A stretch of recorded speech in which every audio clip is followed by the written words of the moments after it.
Hi friends, நான் கிருத்திகா பிரபாகரன். எல்லாரும் எப்படி இருக்கீங்க? நீங்க எல்லாரும் ரொம்ப சந்தோஷமா, நிம்மதியா, ஆரோக்கியமா, செல்வ செழிப்பான வாழ்க்கைய வாழ்ந்துட்டு இருக்கீங்க அப்படின்னு நம்புறேன்.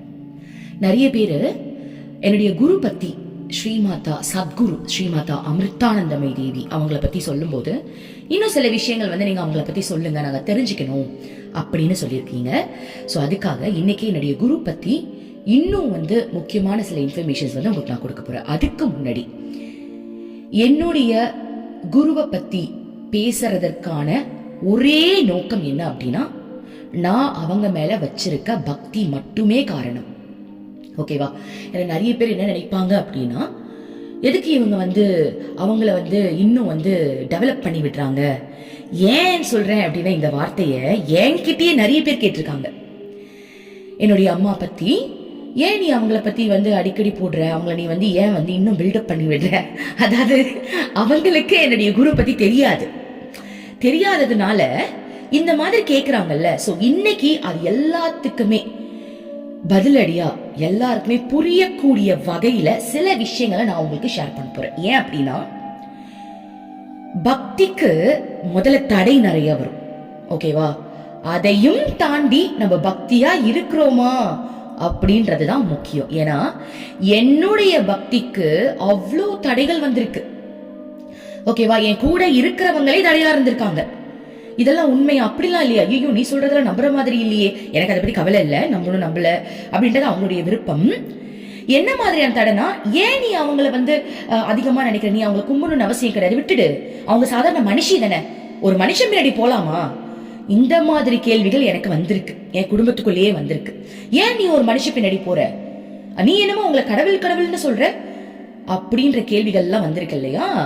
சோ இன்னைக்கு அதை பத்தி உங்களுக்கு ஷேர் பண்ணணும் அப்படி நான் விருப்பப்பட்டு ஷேர் பண்றேன். அதற்கு காரணம் இருக்கு. ஏன்னா என்னுடைய பக்தியின் மூலமாக எனக்கு கிடைச்ச அனுபவங்கள் அதை சொல்லும் போது சில பேருக்கு புரியும் இல்லையா? சில பேருக்கு புரியணும்னு இருக்கிறவங்களுக்கு புரியும், இது புரியவே கூடாதுன்னு சில பேர் இருப்பாங்க. அதாவது கடவுள் இவங்களுக்கு புரியவே கூடாதுன்னு விதி விதிச்சிருப்பாங்க. ஏன்னா புரிஞ்சிருச்சுன்னா அவங்களுடைய கர்மாவை கழிக்க முடியாதுல்ல அப்படின்றதுக்காக. சோ அதனால யாருக்கு புரியுதோ போய் சேரட்டும். ஓகேவா? சோ இதுல ஒரு முக்கியமான பாயிண்ட் நான் சொல்லணும். என்ன அப்படின்னா, என்ன லாஸ்ட் டைம் என்ன கேட்டாங்க அப்படின்னா, நாங்க போகும்போது, ஏய் அவங்க நிறைய காசு சம்பாதிக்கிறவங்க, நீ ஏன் அவங்க கிட்ட போற, அவங்க பார்க்காத காசா அப்படின்னு கேட்டிருக்காங்க. இன்னொருத்தங்க என்ன சொல்றாங்க அப்படின்னா, அவங்க பெரிய பணக்கார சாமியாராச்சே. எனக்கு ஆக்சுவலி சிரிப்பு தான் வருது இதெல்லாம் கேட்கும் போது மனசுக்குள்ள. ஆனா என் அம்மா பத்தி பேசும்போது எனக்கு வலிக்கும், என்னால தாங்க முடியாது. ஒன் டைம் நான் என்ன பண்ணிட்டேன் அப்படின்னா, ஆசிரமத்துல அம்மாவை பார்த்து ஓன அழுதேன். அம்மாக்கு தெரியும் நான் ஏன் அழுகுறேன்னு அவளுக்கு தெரியும். ஆனா என் வாயால் அதை சொல்லணும். ஏன்னா ஒருத்தங்கிட்ட சொல்லும் போது தானே நம்மளுடைய அந்த கவலை தீரும். அப்ப அம்மா கேக்குறாங்க, எல்லாரும் கேக்குறாங்க சுத்தி நின்று, ஏன் அழுகுறாங்க, ஏன் இவங்க அழுகுறாங்கன்ட்டு. அப்ப அம்மா கிட்ட சொன்னேன், அம்மா உன்னை பத்தி பேசினா எனக்கு வலிக்குதுமா, என்னால தாங்க முடியல, எனக்கு ரொம்ப வலிக்குதுமா அப்படின்னு சொன்னேன். ஏன் உனக்கு வலிக்குது அப்படின்னு அம்மா கேட்டாங்க. நான் சொன்னேன், ஓ அம்மா பத்தி பேசினா உனக்கு வலிக்கும்ல. அந்த டயலாக் நான் ஏன் சொன்னேன்றதையும் சொல்லிடுறேன். ஏன்னா அம்மாவுடைய வாழ்க்கை வரலாறுல அம்மான்றவங்க இறைவன் எப்பவுமே மனுஷ ரூபத்துல வாழ்வாங்க. ஓகேவா? ஆனா வரும்போது அவங்க இறைவன் அவங்களுக்கு தெரியாது. அந்த தன்மையை அடையணும். நம்ம கூட இறைவன் தான், ஆனா அந்த தன்மையை அடையணும்ல. அப்ப அதை அடையறதுக்காக அம்மா நிறைய பயிற்சிகள், அந்த பிராக்டிஸ் எல்லாம் பண்ணும்போது காளி தேவி அவங்க முன்ன காட்சி கொடுத்தாங்க. காட்சி கொடுத்துட்டு மறைஞ்சிட்டாங்க. அப்பதான் நம்ம அம்மா பின்னாடி ஓட முடியும். அப்போ திரும்பவும் அந்த தரிசனம் கிடைக்கணும், அம்மாவோட கலக்கணும், அம்மாவோட ஐக்கியம் ஆகணும் அப்படின்றதுக்காக பச்சை தண்ணி கூட குடிக்காம பல மாத காலமா வெறும் வயிற்றோட அவங்க வெறும் மெடிடேஷன்லயே இருந்திருக்காங்க. ஓகேவா? அந்த மாதிரி இருக்கும்போது அவங்க அம்மாவை நினைச்சு கதறி கதறி அழுதுருக்காங்க. காளி தேவியை நினைச்சு அழுதுருக்காங்க. அந்த வாழ்க்கை வரலாறு நான் தான் எடிட் பண்ணேன். அது எடிட் பண்ணும் போது அவங்களுடைய அனுபவங்களை நான் உணர்ந்து பண்ணேன். அப்போ இந்த டயலாக நான் அம்மா கிட்ட கேட்டேன். அதாவது உன்னை பத்தி யாராவது சொல்லும் போது உனக்கு வலிக்காது, ஆனா உன் அம்மாவை பத்தி உனக்கு சொல்லும் போது உனக்கு வலிக்கும்ல, அந்த வலிதான் எனக்கு வலிக்குதுன்னு நான் சொன்னேன். சொன்னோடனே அம்மாக்கு சிரிப்பு தாங்க முடியல. அம்மா சிரிச்சுட்டாங்க. கூட இருக்கிறவங்க கேட்காங்க, அம்மா ஏமா இவங்க இப்படி அழுகுறாங்க அப்படின்னோடனே, அவளுக்கு என் மேல அப்படி ஒரு பக்திடா, அதனால அவ அழுகுறான்னு சொன்னாங்க. சொல்லும் போது எனக்கு என்ன ஷாக்கா இருந்ததுன்னா, என்னடா இது அம்மா வாயிலேயே நம்ம பக்திமான்னு அவங்க வாயிலே சொல்லிட்டாங்க அப்படின்ற மாதிரி ரொம்ப சந்தோஷமா இருந்தது. சரியா? சரி, இன்னைக்கு ஒரு விஷயம் நான் சொல்ல போறேன். என்ன அப்படின்னா, நான் திரும்பவும் ஒரு அது பெரிய பாக்கியம். அம்மாவை ஆக்சுவலி பார்த்துட்டு 10 நாள்ல திரும்பவும் அம்மாவை பார்க்கக்கூடிய ஒரு சூழ்நிலை எனக்கு உருவாச்சு. அது என்ன பொறுத்த வரைக்கும் ஒரு பெரிய பாக்கியம். சரியா? சோ மந்த்லி ஒன்ஸ் தான் அம்மா எல்லாருமே ஹக் பண்ணுவாங்க. அதுக்கு மேல அதான் ஹக் பண்ண முடியாது, ஏன்னா நிறைய பேர் இருப்பாங்களே. மந்த்லி ஒன்ஸ் தான் ஒருத்தவங்களுக்கு அந்த ஆப்பர்ச்சுனிட்டி கிடைக்கும். ஸோ பிப்ரவரி மந்த்து நான் ஆல்ரெடி அவங்கள ஹக் பண்ணதுனால திரும்பவும் அதே மாசம் 10 நாள்ல நான் திரும்ப போகக்கூடிய சூழ்நிலையில ஸோ எனக்கு ஹக்கு கிடையாது. நம்மள கட்டி பிடிக்க மாட்டாங்கன்னு எனக்கு தெரியும். ஏன்னா நான் ஒருத்தவங்களை கூட்டிட்டு போகணும், ஒரு முக்கியமான சூழ்நிலை, அதுக்காக தான் நான் போனேன். அப்போ நான் ஆசிரமத்துக்குள்ள போன உடனே என்னுடைய இது செக் பண்ணுவாங்க இல்லையா, அவங்க ரெஜிஸ்டர் பண்ணுவாங்க. அதுல என்னோட பேர் ஆல்ரெடி இருந்துச்சு. இந்த மாசம் தான் அவங்க வந்திருக்காங்கன்றது இருந்ததுனால அவங்க என்ன பண்ணிட்டாங்க அப்படின்னா, எனக்கு நோ தர்ஷனம்னு எழுதி கையில கொடுத்துட்டாங்க சீட்டு. நோ தர்ஷன்னா நான் அம்மாவை கட்டி பிடிக்க முடியாது, ஸ்டேஜ்க்கு போக முடியாது, கீழே இருந்து வேணா அம்மாவை பாத்துக்கலாம். அம்மா ஸ்டேஜ்ல எல்லாரும் வரிசையா போய் கட்டி பிடிப்பாங்க, அதை நான் போக முடியாது. நான் ஓகே பரவாயில்ல, இட்ஸ் ஓகே அப்படின்னு சொல்லிட்டு நான் விட்டுட்டேன். தெரிஞ்ச விஷயம் தானே அப்படின்ட்டு. அப்புறம் நான் என்ன பண்ணேன் அப்படின்னா, பக்தியை காட்டணும். நம்ம எந்த அளவுக்கு பக்தின்றது ஒண்ணுல உணர்வு. நான் சொல்வேன்ல, யூனிவர்ஸ் கிட்ட உணர்வை காட்டுங்க. இப்ப நான் சொல்றேன் பாருங்க, நான் என்ன மாதிரி உணர்வை காட்டினேன்ட்டு. எல்லாருக்கும் எல்லாத்தையும் பண்ணி முடிச்சிட்டதுக்கு அப்புறம் நான் என்ன பண்ணேன், மெடிடேஷன் பண்ண போறேன் அப்படின்னு சொல்லிட்டு, அம்மா பிறந்த வீடு ஒண்ணு இருக்கும். அந்த வீட்டுல அம்மாவுடைய போட்டோ வச்சு அம்மா தேவி பாவா தரிசனம்னு சொல்லுவாங்க. அதாவது அம்மா காளியின் ஸ்வரூபம். அப்ப காளி தேவியா வேடம் அணிந்து, அது பாவம்னு சொல்லுவாங்க, எல்லாருக்கும் காட்சி தருவாங்க. இப்ப தரதில்ல, அது ஒரு பல வருடங்களுக்கு முன்னாடி நம்ம தமிழ் எல்லா நாட்டிலையும் போய் அவங்க அந்த தரிசனம் கொடுப்பாங்க. ஒரு நாள் காளியாவே உருவா மாறி அவங்க அந்த காளி ரூபத்துல எல்லாரையும் கட்டி பிடிப்பாங்க. ஸோ அந்த ஒரு போட்டோ அவங்களுடைய பிறந்த வீடு, சின்ன வீடு தான், அந்த வீட்டுல இருக்கும். அந்த இடத்துல மெடிடேஷன் பண்ணும்போது அவ்வளவு நிம்மதியா இருக்கும். அம்மா எங்க இருப்பாங்கன்னு கேட்டீங்கன்னா, ஆசிரமத்துக்கு மேல அம்மாக்கு வீடு இருக்கு, அங்க இருப்பாங்க. பட் இந்த வீடு ஆசிரமத்துக்கு சைட்ல இருக்கும். அம்மாவை நம்ம ஈவினிங் ஒரு 4:30க்கு தான் அம்மாவை பார்க்க முடியும், காலையில இருந்து நம்ம பார்க்க முடியாது. நான் என்ன பண்ணிட்டேன் அப்படின்னா, ஒரு 10 மணிக்கு அம்மா பிறந்த வீட்டுல உட்காந்து மெடிடேஷன் பண்ணலாம்னு சொல்லிட்டு உட்காந்துட்டேன்.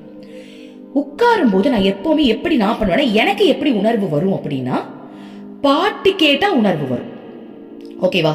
பாடல் கேட்கும் போது உணர்வு வரும். அப்போ நான் பக்தி பாடல் கேட்கும் போது எனக்கு உணர்வு அப்படியே பிச்சுக்கிட்டு வரும்னு வச்சுக்கோங்களேன். அப்ப நான் என்ன பாட்டு தெரியுமா கேட்பேன்? நீங்களா சிரிக்க கூடாது, நான் சொல்றேன். சின்ன வயசுல இருந்து இந்த பாட்டு எனக்கு ரொம்ப பிடிக்கும். ஏன் அப்படின்னா, என் வீட்டு வாசல்ல அங்காளம்மன் கோவில் இருக்கு. நான் அம்மா வீட்டுல இருக்கும்போது அம்மா அங்காளம்மன் கோவில்ல இந்த பாட்டை தான் போடுவாங்க. அப்படி என்ன பாட்டுன்னு கேக்குறீங்களா? மருவத்தூரும் சக்தி மதமாயி கருமாரி உரையூரு வெக்காலி உச்சைனி வாக்காளி, இந்த பாட்டு இருக்குல்ல, எல்லா சாமியோட நேமும் அதுல வந்துடும். அப்போ இந்த பாட்டை எனக்கு சின்ன வயசுல இருந்து அந்த கோவில்ல போட்டு போட்டு போட்டு இந்த பாட்டு கேட்டாலே என் கண்ணுல தண்ணி ஊத்தும். அப்ப நான் என்ன பண்ண அப்படின்னா, எனக்கு மெடிடேஷன் இப்படிதான் வருது. நான் என்ன பண்ணிட்டேன், அம்மா பிறந்த இடத்துல உட்காந்து ஹெட்செட் போட்டுக்கிட்டு, ஓகேவா, கண்ணை மூடி இந்த பாட்டை வச்ச உடனே எங்க இருந்து தான் என் கண்ணுல தண்ணி வந்ததுன்னு தெரியல. உட்கார்ந்து அதாவது அழுவுறேன்னா அந்த பக்தியில அழுவாங்களே என் அம்மான்னு, அம்மா அம்மா அம்மா அம்மா நினைச்சு நினைச்சு நினைச்சு உருகி உருகி உருகி அழுவுறேன். இத்தனை பேர் வருதுல, இது இத்தனையுமே நீதான் எனக்கு தெரியுது அப்படின்றதுனாலதான் அந்த அழுக வருது.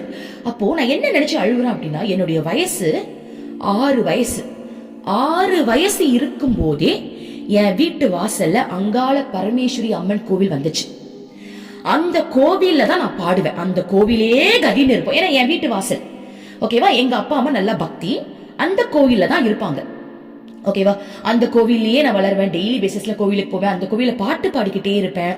அந்த கோவில்ல ஒரு ஃபங்க்ஷனை எங்களை தான் கூப்பிடுவாங்க. அந்த கோவிலோட பூசாரி எங்க அப்பா நல்ல ஃப்ரெண்டு, எங்களை தான் கூப்பிடுவாங்க. நான் என் கையால தொட்டு அபிஷேகம் பண்ணியிருக்கேன். அப்ப எனக்குள்ள ஓடுது, என்னுடைய வாழ்க்கையில அம்மா குருவே ஸ்ரீமத் அமிர்தானந்தமி தேவி, நீ என் வாழ்க்கையில 6 வயசா இருக்கும் போதே என்கிட்ட வந்துட்டம்மா. 6 வயசுல இருந்து சிலையா நான் உன்னை பார்த்தேன். ஆனா எனக்கு கல்யாணம் ஆனதுக்கு அப்புறம் எனக்கு ஒரு 30 வயசுல நீ நடமாடும் தெய்வமாவே வந்த பாரு. நான் எவ்வளோ பெரிய பாக்கியசாலின்னு நினைக்க நினைக்க நினைக்க கண்ணுல இருந்து ஊத்துது. அப்படியே எனக்கு அது அதுதான் ஐக்கியம். என்னை பொறுத்த வரைக்கும் என்ன அப்படின்னா, உணர்வு பூர்வமா அவங்களோட கலக்கும் போதுதான் அந்த ஐக்கியம் நம்மளுக்கு கிடைக்கும். சோ நல்ல ஒரு ஒரு மணி நேரம் கண்ணில் ஊத்திக்கிட்டே இருக்கு அவங்களை நினைச்சு நினைச்சு நினைச்சு, அப்படி ஒரு ஃபீலிங்ஸ். ஓகேவா? இப்ப என் மனசுல ஒரு விஷயம் வருது. என்ன அப்படின்னா, நான் அழுத அழுவுக்கு அவ எழுந்து வந்து என்னை கட்டி பிடிக்கணும். ஏன்னா நம்மளை விட அவளுக்கு பக்தி அதிகம் நம்ம மேல.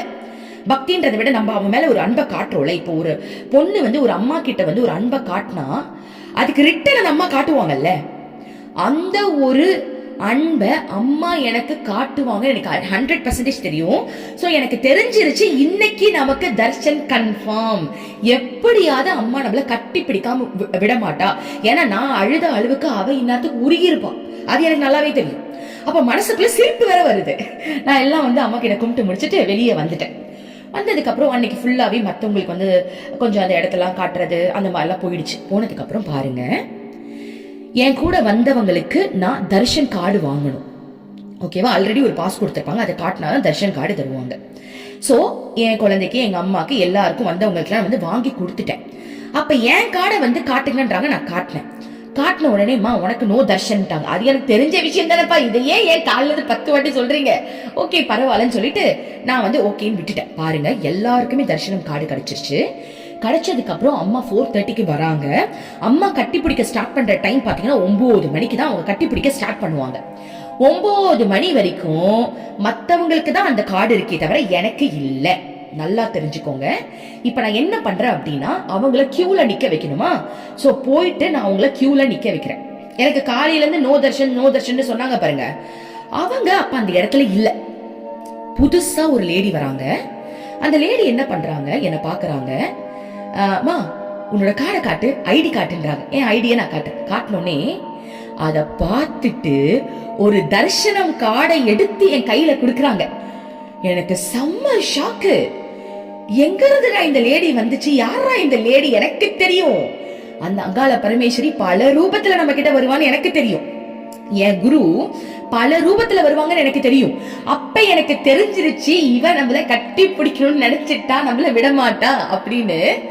அவங்க பாருங்க, அவங்க திடீர்னு வந்தாங்க. அந்த லேடி திடீர்னு வந்துட்டு என் ஐடிய கேட்டு அப்படியே அந்த தர்ஷன் கார்டை என் கையில கொடுத்துட்டு போயிட்டே இருந்தாங்க. எனக்கு ஏன்னா நமக்கு எல்லாமே தெரியுமே, தெரியாதவங்க தான் இது என்ன ஏதுன்னு அலசி ஆராய்ச்சி செய்வாங்க. நமக்கு தான் முன்னாடியே தெரிஞ்சிருச்சு இவங்க நம்மள கட்டி பிடிக்காம விட மாட்டாங்கன்ட்டு. அந்த கார்டை எடுத்துட்டு நான் அவங்க கூட போய் கியூல நிக்கிறேன். என் கூட வந்த கிளைண்ட்ஸ் கேக்குறாங்க, அக்கா என்னக்கா நீங்க வந்து நிக்கிறீங்க? இங்க பாருமா தர்ஷன் கார்டுன்ற. அவங்களுக்குலாம் ஷாக் அடிக்குது. எனக்கு காலையில இருந்து 10 தடவை உங்களுக்கு இல்ல நாங்க எப்படிமா கொடுத்தாங்கன்னு. அப்படியே சைலண்டா, இதெல்லாம் நம்ம பண்ணல, அம்மா பண்றாங்க அப்படின்னு சொல்லிட்டு நான் கியூல நின்று அம்மா கிட்ட போறேன். ஓகேவா? அம்மா கிட்ட போன உடனே இந்த வாட்டி கன்ஃபார்மா அம்மா என்கிட்ட பேசுவான்னு எனக்கு தெரியும். ஏன்னா நம்ம எந்த அளவுக்கு அந்த இறைவனை நினைச்சு உருகுறோமோ அந்த இறைவன் நம்ம கிட்ட பேசும். நம்ம உருகல, அவங்கள வந்து அப்பப்பதான் நினைக்கிறோம் அப்படின்னா அந்த டைம்ல நமக்கு ரிஃப்ளெக்ஷன் காட்டுவாங்க. யாருக்கிட்டலாம் அம்மா பேசலையோ கடவுளை பத்தி நம்ம உருகலன்னு அர்த்தம். இதான் உண்மை. யாருக்கிட்டலாம் அம்மா நல்லா பேசுறாங்களோ அவங்க இறைவனே உலகம்னு இருக்கிறதுனாலதான் அம்மா பேசுறாங்கன்னு அர்த்தம். பாரபட்சம் காட்டல, நமக்கு காட்டுறாங்க. புரியுதா?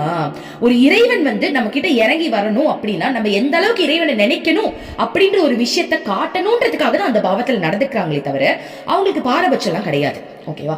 அப்ப எனக்கு தெரிஞ்சிருச்சு, அம்மா நம்ம கிட்ட பேச போறா. இந்த வாட்டி என்ன வரவாங்களா நான் காத்துக்கிட்டு இருக்கேன். ஆல்ரெடி கிருஷ்ணன் கிட்ட வாங்கிட்டல. கிருஷ்ணன் பத்தி, கிருஷ்ணன் தான் எனக்கு உலகமா இருக்கணும்னு சொல்லி நான் வந்து கிருஷ்ணன் மேல லவ் வரணும்னு சொல்லி கிருஷ்ணன் கேட்கல, கடவுள் மேல லவ் வரணும்னு கேட்டல. இந்த வாட்டி நான் வரம் கேட்கணும்னு முடிவு பண்ணிட்டேன். ஓகேவா? நான் கன்ஃபார்மா எப்பவுமே வரேன் கேட்பேன்ப்பா. அப்போ ஒவ்வொருத்தரா போறாங்க. போகும்போது என்னோட சான்ஸ் வருது பாருங்க. அப்ப நான் அம்மா கிட்ட போனோடனே அம்மா சிரிக்கிறா. என்னை பார்த்து சிரிச்சுட்டு என்ன வேணும்னு கேட்டுட்டா. என்ன வேணும் உனக்குன்னு கேட்டா. ஓ நீ அப்ப ரெடியா தான் இருக்கியா எனக்கு வரம் கொடுக்கறதுக்கு அப்படின்னு நினைச்சிட்டு திரும்பவும் நானா என்னத்தை கேட்பேன்? உங்களுக்கே தெரியும் நான் என்ன கேட்பேன். என்ன கேட்டேன்? அம்மா நான் எந்நேரமும் கிருஷ்ணனை நினைச்சுக்கிட்டே இருக்கணும், நான் இறைவன் கூட ஐக்கியத்திலே இருக்கணும், இறைவனை தவிர்த்து இந்த உலகத்துல எனக்கு எதுவுமே பெருசா தெரியக்கூடாது, மனுஷன் மேல அன்பு இருக்கணும், ஆனா பற்று இருக்கவே கூடாது அப்படின்னு கேட்டேன். என்ன கேட்டேன் பாருங்க, மனுஷன் மேல அன்பு இருக்கணும் ஆனா பற்று இருக்க கூடாதுன்னு கேட்டேன். அப்படின்னா என்ன அர்த்தம்? எல்லா மனுஷன், அதாவது என் கூட இப்ப என்னோட ஹஸ்பண்ட் மேல, என் குழந்தைங்க மேல, என்னை சுத்தி இருக்கிறவங்க மேல அன்பு இருக்கட்டும். அன்புதான் நல்லது. பற்று கெடுத்து விட்டுரும். பற்றுன்றது என்ன தெரியுமா? சொந்தம் கொண்டாடும், உரிமை கொண்டாடும். இது ஏன் பையன், இது ஏன் ஹஸ்பண்ட், எனக்கு மட்டும்தான் இவங்க இருக்கணும், பொசசிவ்னஸ் எல்லாம் வரும். பற்றுலதான் அதெல்லாம் வரும். அதெல்லாம் ஆபத்தானது. அப்ப அம்மா கிட்ட என்ன கேட்டா அப்படின்னா, இறைவன் மேல எனக்கு பற்ற கொடுத்துரு. இப்ப இருந்த இந்த பொசசிவ்னஸ், இந்த ஃபீல் எல்லாமே எனக்கு இறைவன் கிட்ட இருக்கணும். அது தப்பே கிடையாது.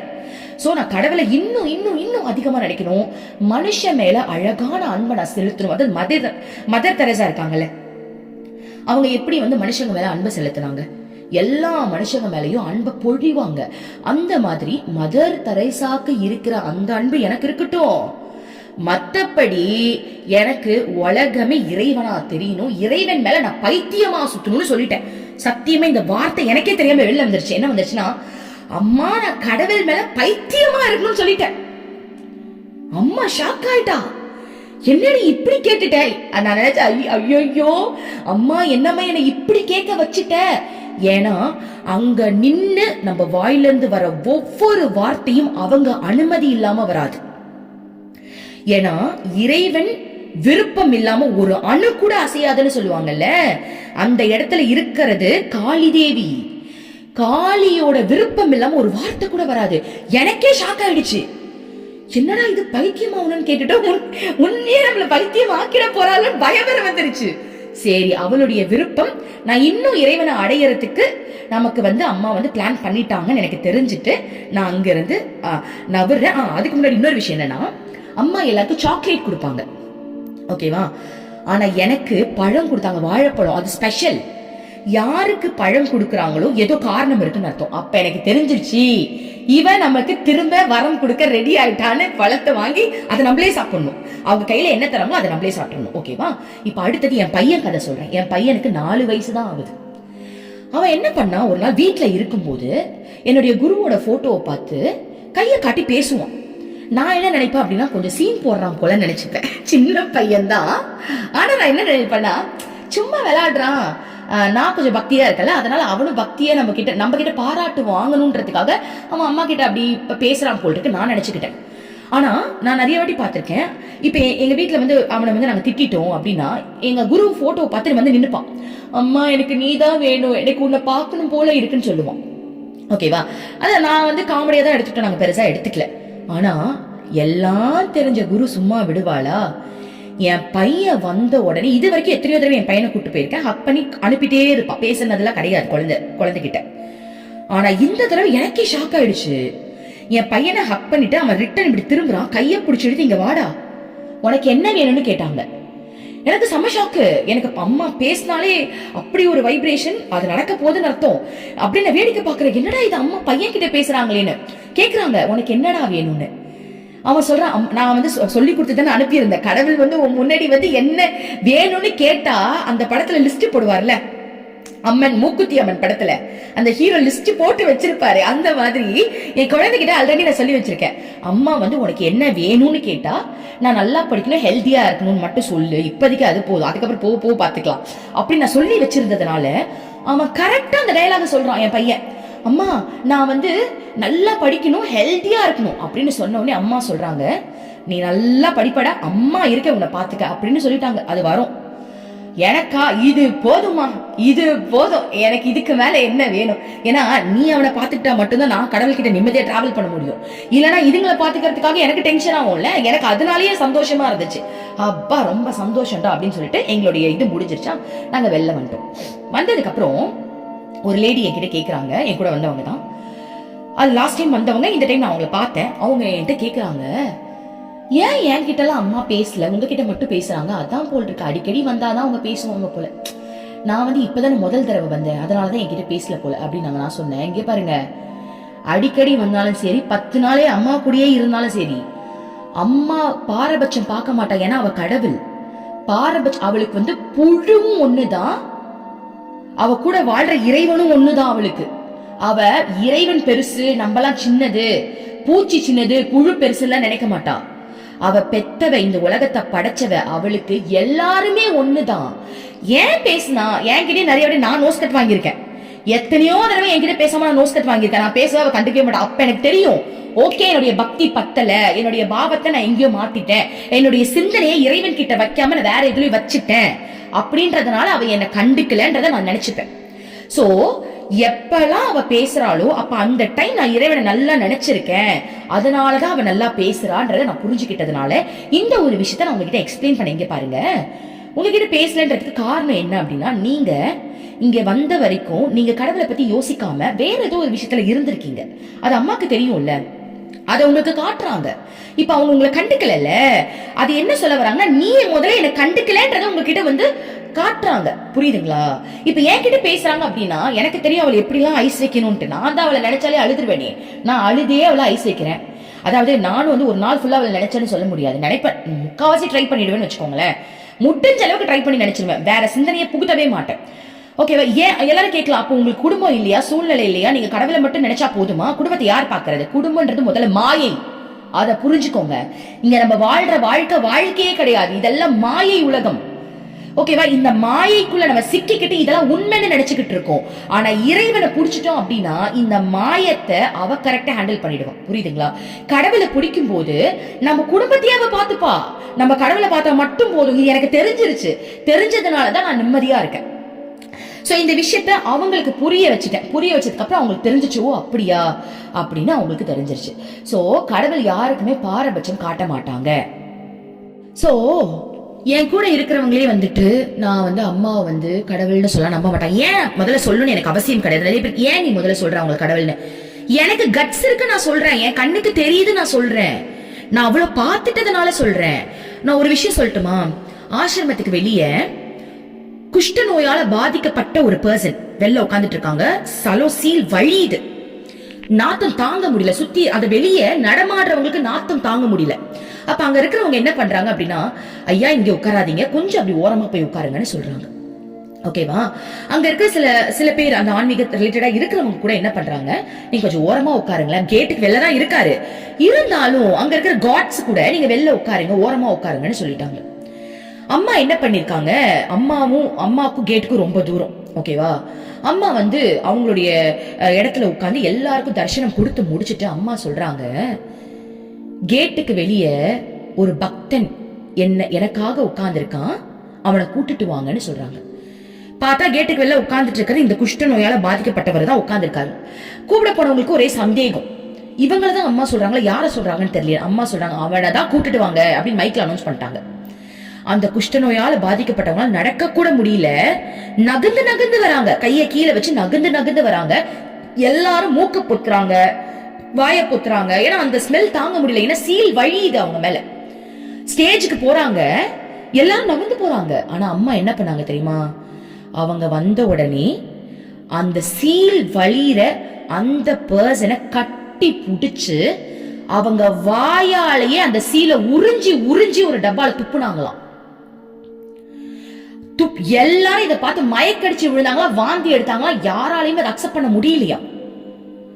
எல்லாரும் சொல்றாங்க. அவ்வளவு ஆச்சரியமா. இதுல என்ன தெரியுதுன்னா, இறைவனுக்கு சுத்தம் அசுத்தம் இவங்க பெருசு இவங்க சின்னதெல்லாம் கிடையாது, அவங்களுக்கு எல்லாமே ஒண்ணு. நான் சொன்னல, இதை விட சாட்சி வேற என்ன வேணும்?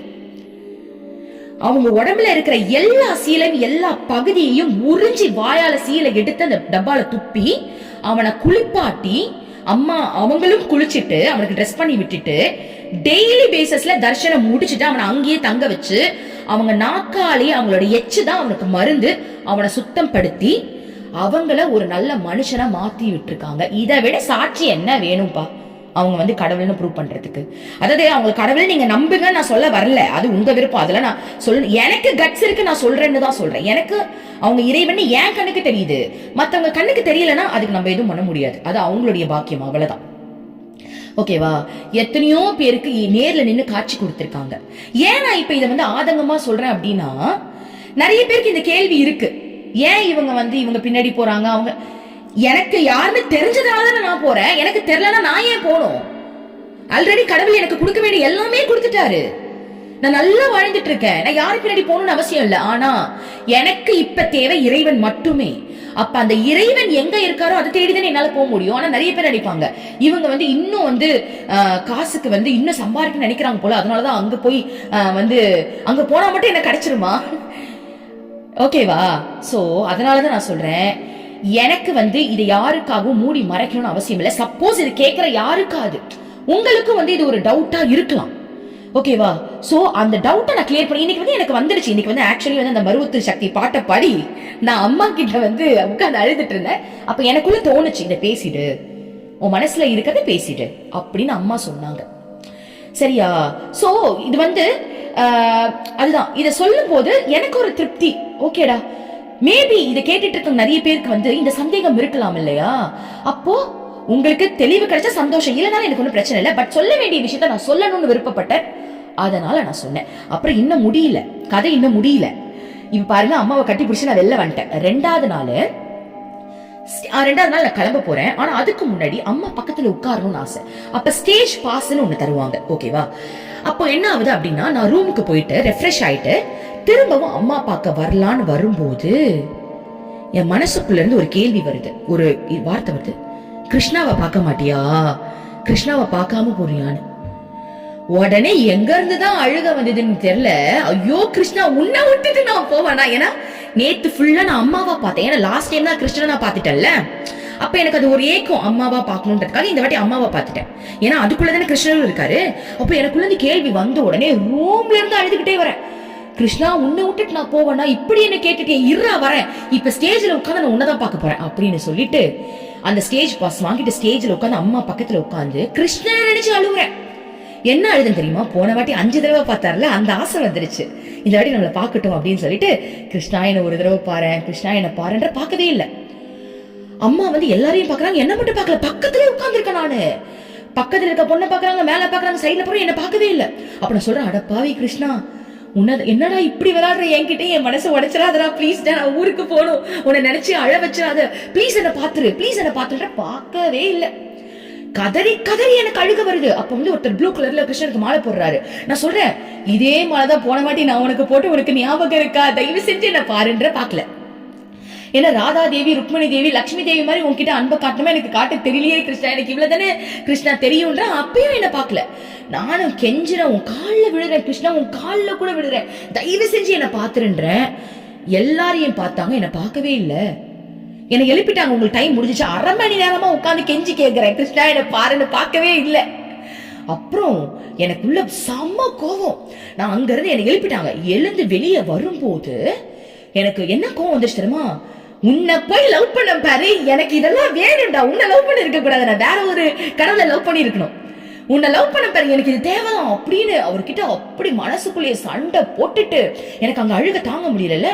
எனக்கு அப்படியே லவ் ஃபெயிலியரான ஒரு அழுக வரும் பாருங்க, அந்த மாதிரி அழுக வந்துடுச்சு.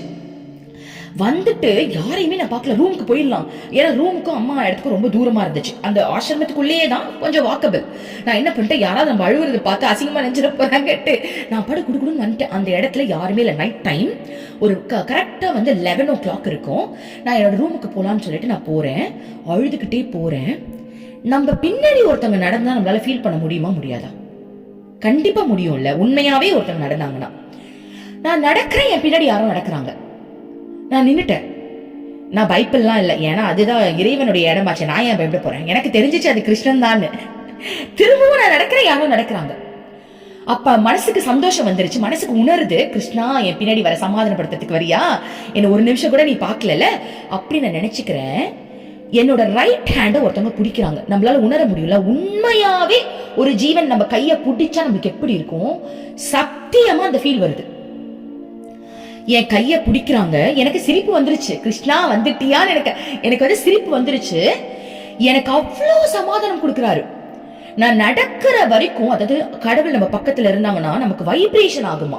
அது ஒரு புக்கே இருக்கு. கடவுள் நம்மளை தேடி வந்தாங்கன்னா நம்மளுடைய உள்ள உணர்வுகள் எப்படி இருக்கும்ன்றதுக்கு ஒரு புக்கே இருக்கு. அந்த புக்கை நான் ஆல்ரெடி படிச்சுட்டேன் ஆசிரமத்துல இருக்கிற. ஏன்னா எனக்கு நிறைய எக்ஸ்பீரியன்ஸ் நடக்குமா, யார்கிட்ட சொல்றதுன்னு தெரியாது. அப்ப ஆசிரமத்துல இருக்கிற ஒரு பர்சனுக்கு நான் கால் பண்ணி பேசுவேன், அவங்க லேடி தான், அவங்க கிட்ட நான் பேசுவேன். அப்ப அவங்க என்ன பண்ணாங்க, ஒரு புக்கு, இறைவன் வந்தாங்கன்னா நம்ம என்ன மாதிரி எல்லாம் எக்ஸ்பீரியன்ஸ் உணர்வோன்றது ஒரு புக்கை எனக்கு படிச்சு எக்ஸ்பிளைன் பண்ணாங்க.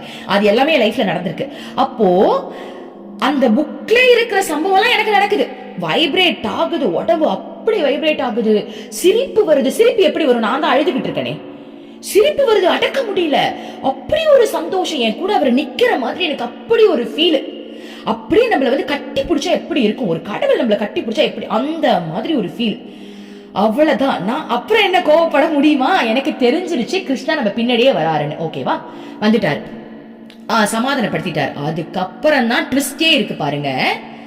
அப்பயும் நான் விடல, ஏன்னா நம்ம கோச்சிக்க வேண்டியது நம்மளுடைய கடமை, நம்மளுடைய தர்மம், அது சமாதானப்படுத்த வேண்டியது இறைவனுடைய கடமை அப்படின்னு. அப்ப சமாதானமானே தவிர ட்ரெயின்ல வரும்போது நான் சமாதானம் ஆகல. கிருஷ்ண கிட்ட பேசுறேன், என்ன இருந்தாலும் நீ என்ன பாக்கல, நான் உன்கிட்ட பேச மாட்டேன், போடா நீ எனக்கு வேண்டாம் அப்படியே மனசுல சொல்றேன்.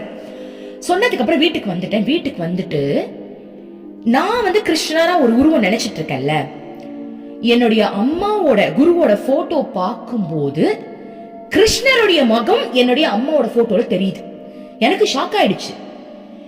வீட்டுக்கு வந்து அம்மாவோட போட்டோ பாக்குறேன், அந்த போட்டோல நான் நினைச்ச கிருஷ்ணருடைய போட்டோ எனக்கு தெரியுது. உண்மையா இது எனக்கு தெரியுது. இது எப்படி மத்தவங்க கணக்கு தெரியுமா? தெரியாது. எனக்கு ஏன் தெரியுது அப்படின்னா, நான் அடிக்கடி அம்மாவை போய் பாக்குறதுனால எனக்கு அந்த ஹக் பண்ணி அந்த திரையை விளக்குவாங்க. 7 திரைகள் இருக்கும் நமக்கு. மெடிடேஷன் பண்ணி தான் அந்த திரையை விளக்க முடியும். 7 சக்ராஸ் சொல்றாங்கல்ல, அந்த சக்ராஸ் அம்மா ஆக்டிவேட் பண்றாங்க. அதுதான் 7 திரைன்னு சொல்றாங்க. அப்போ எனக்கு ஆக்டிவேட் பண்ணி பண்ணி பண்ணி சில விஷயங்கள் மட்டும் என் கண்ணுக்கு தெரியுது. எல்லாத்தையும் பண்ணிட்டாங்களான்றது எனக்கு தெரியாது, பட் என் கண்ணுக்கு தெரியுது. அப்போ அம்மாவோட ஃபேஸ்ல கிருஷ்ணனுடைய போட்டோ ஃபேஸ் பார்க்கும்போது எனக்கு இன்னும் சிரிப்பு வருது. நம்மள ஒருத்தர் நின்று பார்த்துக்கிட்டே இருந்தா எப்படி இருக்கும்? எனக்கு வந்து ஷையா வேற ஃபீல் ஆகுது. எப்படி ஆகுதுன்னா, இப்படி பார்த்துட்டு இருந்தா நான் எப்படி என் வேலையை வேற செய்வேன். அப்போ அப்ப எனக்குள்ள தோணுது, நீ தானே என்ன பாரு பாருன்னு கெஞ்சின, அதான் உன் வீட்டுக்கே வந்துட்டேன், உன்னை பார்த்துட்டே இருக்க, நீ பாட்டுக்கு வேலையை செய் அப்படின்ற மாதிரி எனக்குள்ள ஒரு உணர்வு வருது. ஸோ அதுக்கப்புறம் வந்து ஆப்வியஸா நான் ரொம்ப சந்தோஷம் தான், ரொம்ப சந்தோஷம். டெய்லி பேசிஸ்ல நிறைய மிராக்கள் நடக்கும், அதில் வெளில சொல்லவே முடியாது, அந்த சொல்லவும் கூடாது, சொன்னா யாரும் நம்பவும் மாட்டாங்க. ஓகேவா? ஸோ இறைவனை நோக்கி பயணம் செய்யும் போது நம்ம வாழ்க்கையே ஒரு மிராக்கிளா இருக்கும். ஓகேவா? ஸோ இந்த விஷயம்லாம் உங்களுக்கு எதுக்கு ஷேர் பண்றேன் அப்படின்னா, இந்த அனுபவங்களை நீங்க கண்டிப்பா உங்கள யாராவது உணர்ந்திருப்பீங்க. இறைவனை நோக்கி நீங்களும் பயணம் செஞ்சுக்கிட்டு இருக்கீங்கன்றத நம்புறேன். இந்த மாதிரி அதிசயங்கள் இருக்கு. பிரபஞ்ச சக்தின்றது இறை சக்தியே அப்படின்றத நான் உணர்ந்ததுனால இந்த விஷயத்த உங்களுக்கு நான் ஷேர் பண்றேன். ஓகேவா? நிறைய பேர் கேட்டீங்கல்ல என்னுடைய குரு பத்தி, இன்னும் எக்ஸ்பிளைன் பண்ணுங்க, இன்னும் நிறைய இருக்கு, சொல்லணும்னா எவ்வளவோ சொல்லலாம். இப்போதைக்கு இது ஓகேன்னு நினைக்கிறேன். ஓகேவா? ஸோ நானும் ரொம்ப திருப்தியா அம்மாவை பார்த்துட்டு வந்தது பெரிய பாக்கியம் நினைக்கிறேன். அதுல கிருஷ்ணர் என்கிட்ட நிறைய விளையாடிட்டாரு, ஆனா தாய் விளையாடாது. தாய் பாசம்ன்றது பாத்தீங்களா, தாய் என்னைக்குமே விளையாடாது. ஆனா இந்த குறும்புக்கார கிருஷ்ணன் தான் விளையாடிட்டு இருக்காரு. தாய் வந்து என்ன நல்லா, நான் அழுத உடனே என்னை வந்து நம்பி கட்டி பிடிச்சிருச்சு. ஆனா கிருஷ்ணன் என்ன பண்ண பாத்தீங்களா, நான் அழுதத்தை வேடிக்கை பாக்குறாரு. வேடிக்கை பார்த்து நல்லா நீ அழுவது எனக்கு பிடிச்சிருக்குன்றாரு. இதான் அம்மாக்கும் கிருஷ்ண ரூபத்துல இருக்கிறதுக்கும் உள்ள டிஃபரன்ஸ். அப்ப வந்து கடவுள் தனித்தனியான்னு கேட்கலாம், இல்ல ஒண்ணுதான், 2 பேருமே ஒண்ணுதான். நீங்க தானே சொன்னீங்க எல்லாருமே ஒண்ணு, நீங்க என்ன தனித்தனியா பாக்குறீங்க? ஏன்னா எனக்கு ஃபீல் வேற, இது அம்மா ஃபீல், இது ஒரு வேற ஃபீல் வேறன்றதுனால நான் தனித்தனியா பாக்குறேன். ஓகேவா? எல்லாருமே தனித்தனியா பாக்கணும்னு கேட்டா இல்ல, அம்மாவே சொல்லியிருக்காங்க நீ ஏன் தனித்தனியா பாக்குற, 2 பேரையும் ஒன்னா பாருங்க. நான் அம்மாட்டே சொல்லிட்டேன், அம்மா என் ஃபீல் வேற, உனக்கு தான் தெரியும்லம்மா, எனக்கு பிடிச்சிருக்கு. அம்மாவா பார்க்கும்போது ஒரு அழகான ஃபீல் வருது. இது வந்து ஒரு லவ் ரிலேட்டடா பார்க்கும்போது அது ஒரு நல்ல ஃபீல் வருது, எனக்கு ரொம்ப பிடிச்சிருக்கு. ஸோ எனக்கு பிடிச்ச ஃபீல்ல நான் பார்த்துக்கிட்டு இருக்கேன். அவ்வளவுதான். ஓகே, ரொம்ப நன்றி. வாழ்க வளமுடன். Thank you universe.